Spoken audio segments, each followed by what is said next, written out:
guddida guud ee beelaha dega bariga magaalada Burco bariga gobolka Saaxil galbeedka gobolka Sanaag iyo waliba gobolka Saraar oo ka hadlay magaalada Burco ayaa dhaliilo culus u soo jeediyay madaxweynaha Soomaaliland Muuse Biixi Cabdi iyo waliba xukuumaddiisa iyagoo sheegay in cadaalad darro baasan xukuumaddu ku hayso beesha ay matalaan waxaanay ka hadleen xariga iyo xukunka General Doolal xaaladda xisbiga kulmiye iyo waliba ganacsiyada beesha oo ay sheegeen in xukuumaddu ay bartilmaameedsatay gudoomiyaha guud ee guddida shirki gar adag Cabdi Salaad Faarax iyo xubnaha kale ee guddida ayaa halkaasi ka hadlay waxa ay guddida beelaha habar jeclo ku cadeynaysaa mowqifkeeda ay ku matasho beelaha habar jeclo ee kaga aadan xukuumadda uu hogaamiyo madaxweyne Muuse Biixi Cabdi guddida guud ee beelaha habar jeclo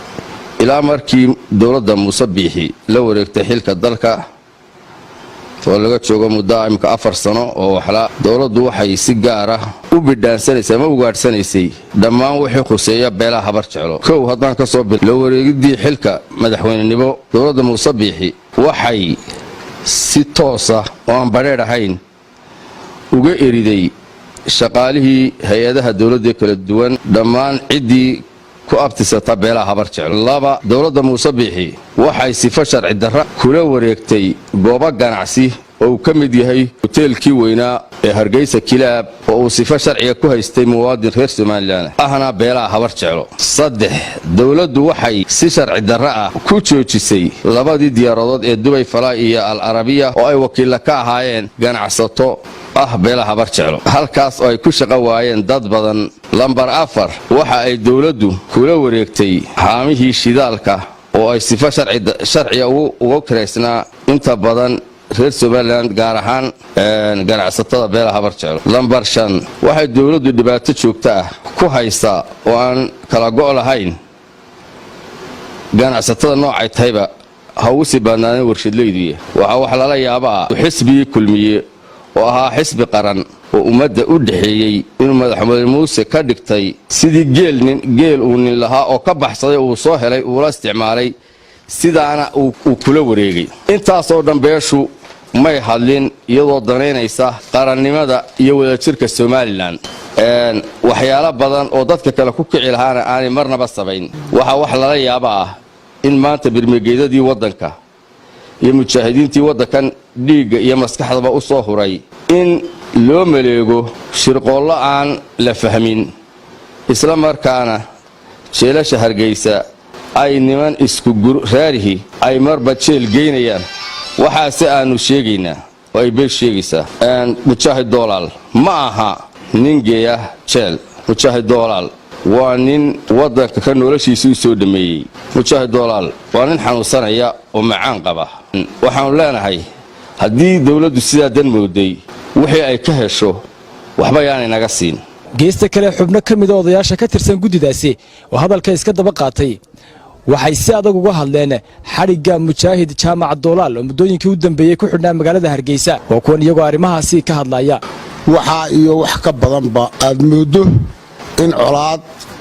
iyo ciilqab iyo wax aan fahmayn oo beeshu galabsan oo ku socday bariyahanba dulqaadkeeda aan lahayn waayo Soomaaliland waxaanu filaynaa haddaan wada sheeganba inaanu kuwa ugu laxajacada badan nahay sidaa daraadeed lama diirinayn maanta se waxaad moodaa in ay soo dhaaftay alamtara madaxweyne Muuse Biixi Cabdi isku wadkii waadi lowdi dantaadaad maleegatay reerkaad maleegatay waxaanu leenahay isku wad Soomaaliland haddaad isku wadi kari weyday oo isku wadi kari weydo waa ragga isku wadi kara u dhiib oo taariikhda meel madow ha ka dhigin saasaanu leenahay mujaahidka ma geeyo arrimaha maanta lagula kacayo